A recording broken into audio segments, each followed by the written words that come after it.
So in one of the scenarios, like in many interviews, questions also people ask like, what if you don't want to serialize any particular variable?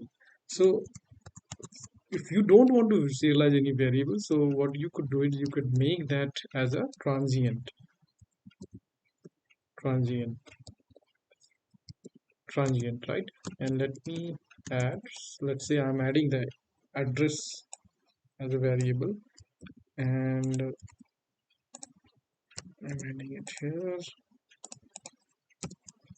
I'm saying this dot address equal to address, and I'm passing the address argument here, and here if I will try to print the address,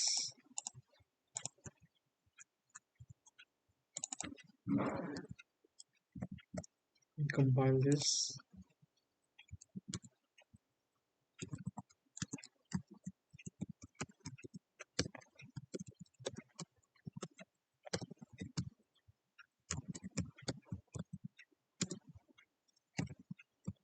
this.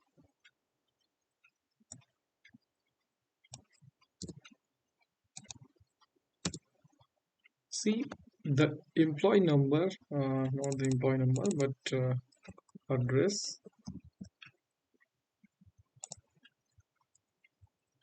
Don't want to make you confused. So yes, if you see this address is null because once you make it as a transient, it will not be able to serialize that variable.